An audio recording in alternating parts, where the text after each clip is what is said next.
All right. Thank you, everybody. Thanks for the honor. Namaste.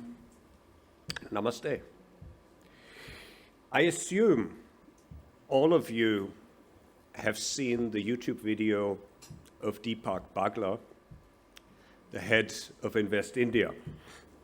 So quite honestly, there's nothing more for me to add. So if anybody hasn't, please do me a favor, look at this, because to me, it speaks of the opportunity this country is bound to have. It's not going to come without supporting it, but quite honestly, the fundamentals are here and they're here to stay. Now, I've said this at other venues as well, but I need to repeat it.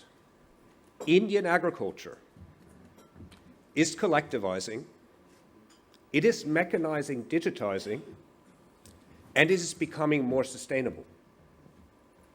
All of this is driven by labor shortage. Let me repeat this. All of this is driven by labor shortage. Something that before COVID, many of us would not have thought possible. And it's a structural shift. It is not transitory. And that will drive value in Indian agriculture.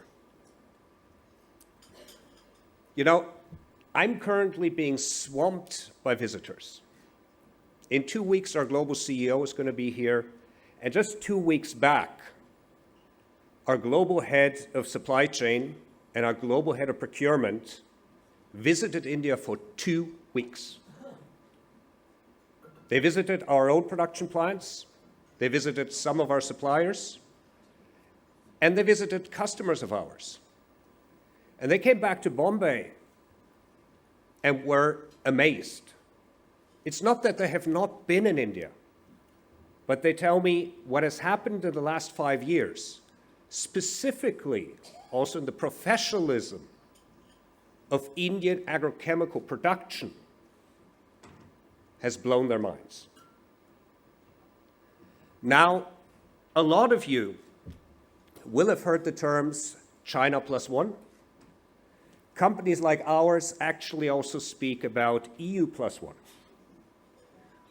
With the changes, which again are almost fundamental and not transitory in terms of energy costs in Europe, but also regulation around the EU New Green Deal, it is becoming very, very important to realize that a one country, one source strategy is not going to fly. Now, clearly, India has an opportunity here. But do me a favor as well, and don't take it for granted. I've just told Burich, I was surprised myself and only learned a couple of weeks back that we have a strong competitor. Anybody has an idea who that is? Raju, anybody has an idea who is our competitor in a China plus one strategy in terms of investment for active ingredient production? No? It is the United States of America. Energy is cheap, land is available. Nowadays, you don't need a lot of labor to put up a production plant, and you have a huge market, a modern market in front of your doors. And this is what we need to focus on in India. It's not just the number of active ingredients, but our local consumption in terms of value is not even 50% of China. In terms of volume, it's even less. And when we look at the modernization level, if I may call it so, we are very, very far behind. But remember what I said before, labor shortage is driving this. I believe fundamentally we are at the cusp of moving forward into a new era of agricultural production in India. Quality is essential. When you speak with organized trade, when you speak with the new startups, all of them will be telling you they're looking for quality first. The notion of quantity will save us in terms of agricultural production in this country is over. This will drive more grading, more value, better prices to the farmers, but also the need for fungicides. India is hosting the G20 right now.